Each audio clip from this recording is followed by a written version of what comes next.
છોટાઉદેપુરમાં તાંત્રિક વિધિમાં બાળકીની બલિ ચડાવવાનો જે મામલો સામે આવ્યો છે, જેના અનુસંધાનમાં એએસપી ગૌરવ અહેવાલે પ્રેસ કોન્ફરન્સ કરી। પ્રેસ કોન્ફરન્સમાં તેઓએ કહ્યું કે બાળકી માતા સાથે કપડાં ધોવા ગઈ ત્યાંથી બાળકીને તાંત્રિક લાલુ તડવી લઈ ગયો હતો। માતાએ બુમરાળ મચાવતા 2 થી 3 લોકો ભેગા થઈ ગયા હતા। તેમની સામે તાંત્રિકે બાળકીના ગળા ઉપર કુહાડી મારી બાળકીને મોતને ઘાટ ઉતારી।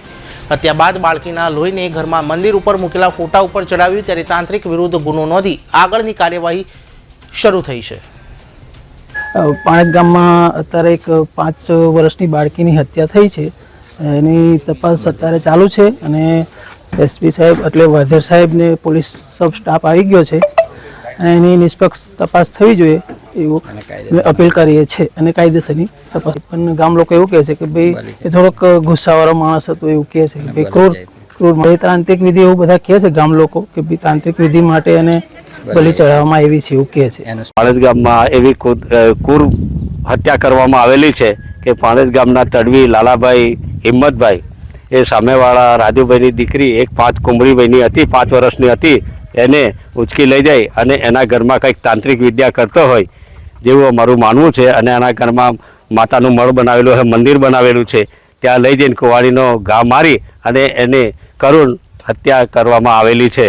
હા, એ જ તાંત્રિક મંદિર પાછળ લઈ જઈને એને ચટકો માર્યો ડાબી પાડે અને ત્યાં એનું મૃત્યુ નિપજાયું। માટે આવા નરાધમોને કડકમાં કડક સજા થાય એવી અમારી સરકાર પાસે માંગ છે અને પોલીસને પણ જાણ કરતા પોલીસ પણ અત્રે તાત્કાલિક આવી ગઈ છે અને એની કાર્યવાહી સઘન કરવામાં આવેલી છે। પાણેજ ગામ છે, પાણેજ ગામમાં નાની બાળકી લગભગ 5 વર્ષની ઉંમરની છે, એને બલિ ચડાવી। કઈ રીતના ઘટના બની?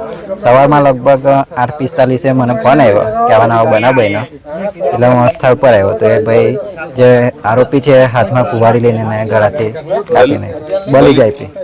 બલિ આપવાનું કારણ તો એવું કંઈ નહોતું, છોકરી રમતી હતી અને એને ખેંચી લઈ ગઈને અંદર કાપી નાખી। કોનું? ને એવું નહોતું પણ મજાક એવું છે એનું ગુસ્સાવાળો। છોટાઉદેપુર જિલ્લાના બોડેલી ગામ પાસે પાણેજ ગામની અંદર ભુવાએ 5 વર્ષની બાળકીની નિર્મમ હત્યા અને બલિ ચડાવવામાં આવેલ છે। આ કૃત્ય માફ કરવા યોગ્ય નથી અને કડકમાં કડક સજાની માગણી કરવામાં આવે છે। સરકાર દાખલો બેસે તેવી રીતે ઝડપથી કાર્યવાહી કરી ચાર્જશીટ મૂકી અને કડકમાં કડક સજા થાય તેવી જાતા માંગ કરે છે। આજે 21મી સદીમાં આજે પણ તંત્ર વિદ્યાના નામે પશુ પક્ષીની બલિ, બાળકીની બલિ ચડાવવામાં આવે છે। જેટલી નિંદા કરીએ તેટલી ઓછી છે। સરકારી તંત્રે નવું વિધેયક પ્રમાણે ગામે ગામ લોકોને માહિતગાર થાય તેવા પ્રયત્નો કરવા પડશે અને અસરકારકતા ઊભી થાય। માત્ર કાગળ ઉપર કાયદો ન રહે પણ અસરકારકતા 7 વર્ષની સજા છે, લોકોને જનજાગૃતિ દ્વારા ખબર પડે તેવી રીતે પોલીસ તંત્ર, સરકારી તંત્ર એક સહિયારો પ્રયત્ન કરી અને લોક ચળવળથી આવા બનાવો અટકાવી શકાશે।